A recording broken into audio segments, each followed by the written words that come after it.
The Kisumu Governor Nyong'o has gone against the demands by the ODM chairperson Gladys Wanga and also the ODM party leader Oburu Oginga of asking William Ruto to allow zoning, especially in ODM strongholds.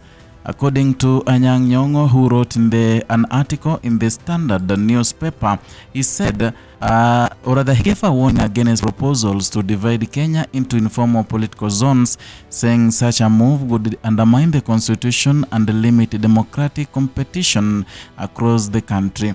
As the country moves closer to the 2027 general elections, a key issue is emerging in public discussion.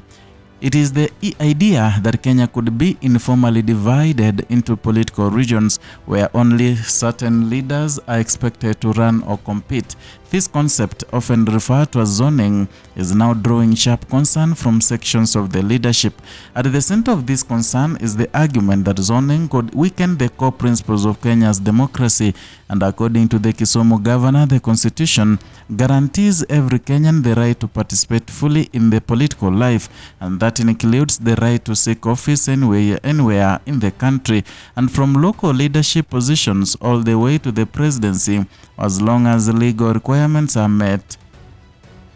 This right under the law is not symbolic, it is enforceable, and it is central to how the country governs itself. At the same time, voters have the right to choose their leaders freely, without pressure, without restrictions, and without limits based on geography or identity. The concern now being raised is that zoning could interfere with the freedoms, and by creating unofficial barriers, by narrowing political competition, and by shaping outcomes before voters even cast their ballots. The warning is grounded in Kenya's political history, a history that has, at times, been shaped by elite agreements and also ethnic alignments. Moments where decisions were influenced more by negotiation behind closed doors than by open public choice. Kenya has experienced the consequences of such divisions before, and most notably during the 2007 to 2008 post-election crisis, a period marked by violence, displacement, and also deep national tension. That crisis led to major reforms, including the adoption of the 2010 Constitution, a document designed to strengthen democracy, to protect individual rights, and also to ensure that power truly belongs to the people. The Constitution also introduced devolution, a system meant to bring services closer to the citizens, to give regions more control over local development, and also to expand participation in governance. But devolution, as emphasized in this debate, was never intended to divide the country politically. It was not meant to create political boundaries or limit where leaders can seek support. Instead, it was designed to strengthen unity while improving service delivery. The current discussion around zoning is being viewed through the lens and with concerns that it may reverse some of the gains made since the 2020 reforms or the 2010 reforms. There is also a broader question about how leaders build support, and Kenya's political landscape has shown that successful leaders often build wide coalitions. They reach beyond regional bases. They address shared national concerns, issues like employment, justice, economic opportunity, and also public service delivery.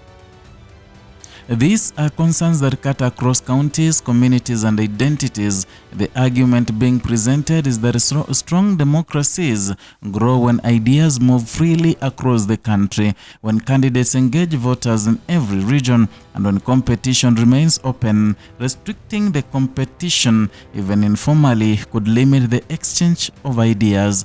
It could also reduce accountability because leaders may no longer need to appeal to a broad range of citizens, and instead they may rely on predetermined support.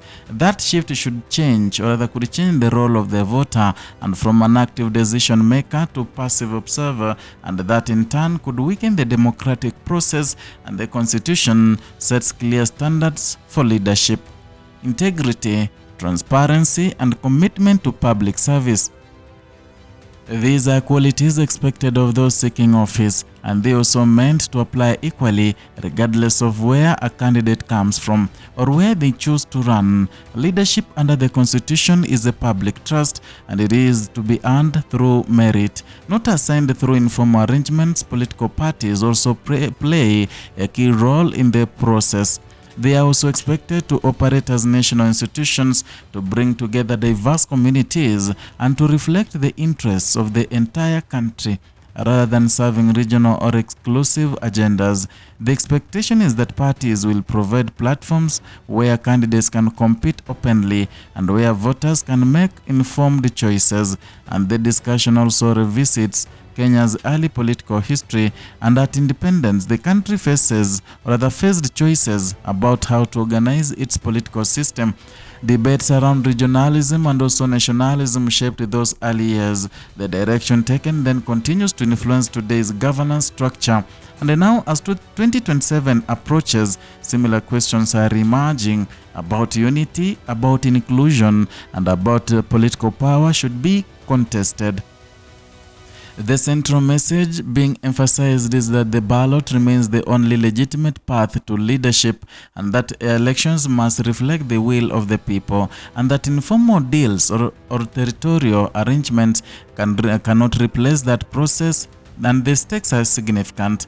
Because the decisions made in this period will shape the country's political environment, not just for one election cycle, but for years to come. For citizens, the impact is direct. It affects their rights to choose, their access to leaders, and also their role in shaping governance.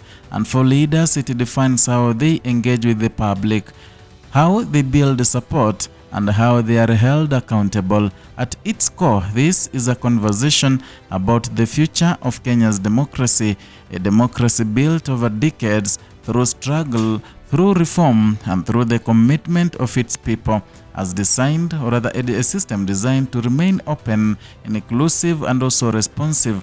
As the election season gradually takes shape, this debate is expected to continue, with the different voices contributing to how the country moves forward. But the foundation, as outlined in the Constitution, remains clear that political participation is a right, not a privilege, and it's a right that applies equally to every Kenyan, across every region, without limitation. And as Kenya looks ahead to 2027, the enduring test will be simple: whether the nation keeps its democratic doors open to all and lets the people decide. That is all from Kenya Lens Media, especially the story of an article written by Anyang Nyong'o criticizing those calling for zoning. If you are new here, consider subscribing, liking, and sharing our content. Hit the notification bell so that you can be receiving notifications each and every time we bring you a new content.